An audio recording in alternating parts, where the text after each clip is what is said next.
Yang kedua, ajaran Luqman kepada anaknya adalah berbuat baik kepada kedua orang tua. Ia mengenalkan kepada anak-anak tentang keutamaan orang tua atas mereka. Dengan demikian mereka mengenal makna syukur baik kepada Allah maupun kepada orang tua. Wa wasainal insana biwalidayhi hamalathu ummuhu wahnan ala wahnin wa fisaluhu fi amaini anishkur li wali walidayka ilayal masir. Dan kami perintahkan kepada manusia berbuat baik kepada dua orang, ibu bapaknya. Ibunya telah mengandungnya dalam keadaan lemah yang bertambah-tambah dan menyapihnya dalam 2 tahun. Bersyukurlah kepadaku dan kepada kedua orang ibu bapakmu, hanya kepadakulah kembalimu. Sesungguhnya Allah menyebutkan jerih payah ibu dan penderitaannya dalam mendidik dan mengasuh anaknya, yang karenanya ia selalu berjaga sepanjang siang dan malamnya. Hal itu tiada lain untuk mengingatkan anak akan kebaikan ibunya terhadap dia. Wa in jahadaka ala an tusyrika bi ma laysa laka bihi ilmu fala tutihuma wa sahibhuma fid dunya ma'rufa wattabi' sabila man anaba ilayya thumma ilayya marji'ukum faunabbi'ukum bima kuntum ta'malun. Dan jika keduanya memaksamu untuk mempersekutukan dengan aku sesuatu yang tidak ada pengetahuanmu tentang itu, maka janganlah kamu mengikuti keduanya dan pergaulilah keduanya di dunia dengan baik, dan ikutilah jalan orang-orang yang kembali kepadaku, kemudian hanya kepadakulah kembalimu. Maka aku beritakan kepadamu apa yang telah kamu kerjakan. Jika keduanya menginginkan dirimu dengan sangat, agar kamu mengikuti agama keduanya selain Islam, janganlah kamu mau menerima ajakannya. Tetapi janganlah sikapmu yang menentang dalam hal tersebut menghambatmu untuk berbuat baik kepada kedua orang tuamu selama di dunia. Berbuat baik kepada orang tua dan tidak syirik bukan perkara yang bertentangan. Sa'ad bin Malik adalah seorang yang berbakti kepada ibunya. Ketika ia masuk Islam, ibunya berkata kepadanya, "Hei Sa'ad, mengapa engkau berubah pendirian? Kamu harus tinggalkan agama barumu itu, yaitu Islam, atau aku tidak akan makan dan minum hingga mati.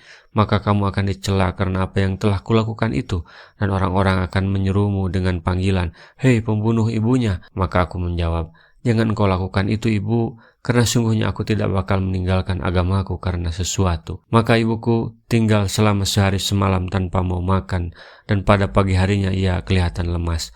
Lalu ibuku tinggal sehari semalam lagi tanpa makan, kemudian pada pagi harinya kelihatan bertambah lemas lagi. Dan ibuku tinggal sehari semalam lagi tanpa makan, lalu pada pagi harinya ia kelihatan sangat lemah. Setelah kulihat keadaan demikian, maka aku berkata, 'Hai ibu, belum kau ketahui demi Allah, seandainya engkau mempunyai 100 jiwa, lalu satu persatu keluar dari tubuhmu, niscaya aku tidak akan meninggalkan agamaku karena sesuatu. Dan jika engkau tidak ingin makan, silakan tidak usah makan. Dan jika engkau ingin makan, silakan makan saja.' Akhirnya ibuku mau makan." Luqman memulai dengan pelajaran teori tentang larangan keras mengenai syirik. Setelah itu mulai dengan pelajaran aplikasi atau amal.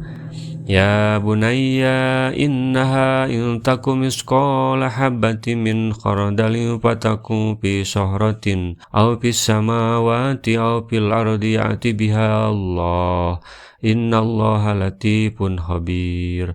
Luqman berkata, "Hai anakku, sesungguhnya jika ada sesuatu perbuatan seberat biji sawi dan berada dalam batu atau di langit atau di dalam bumi, niscaya Allah akan mendatangkannya membalasinya. Sungguhnya Allah Maha Halus lagi Maha Mengetahui." Ini perumpamaan yang bisa dipahami anak-anak. Ia juga mengandung makna yang amat besar dan sejalan dengan orang tua, yang menjadikan mereka bisa merasakan kekuasaan, pengawasan, dan ilmu Allah. Sesungguhnya perbuatan aniaya atau dosa sekecil apapun, misalnya sebesar biji sawi, Allah pasti menghadirkannya pada hari kiamat di saat neraca amal perbuatan telah dipasang dan pembalasan amal perbuatan ditunaikan. Jika amal perbuatan seseorang baik, maka balasannya baik, dan jika amal perbuatan seseorang buruk, maka balasannya buruk pula. Seandainya zarah itu berada di dalam tempat yang terlindungi dan tertutup rapat, yaitu berada dalam sebuah batu besar, atau terbang melayang di angkasa, atau terpendam di dalam bumi, sesungguhnya Allah pasti akan mendatangkannya dan membalasinya.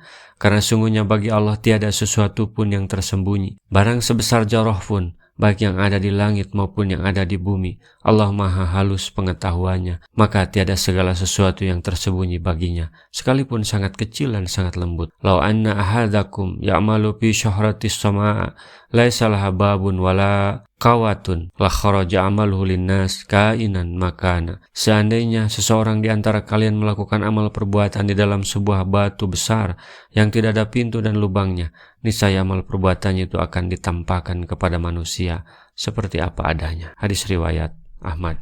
Rasulullah SAW bersabda, baligu anni walau ayatan, sampaikan dariku meskipun satu ayat. Mari kita sebarkan jalan kebahagiaan dengan like, share, dan subscribe channel ini.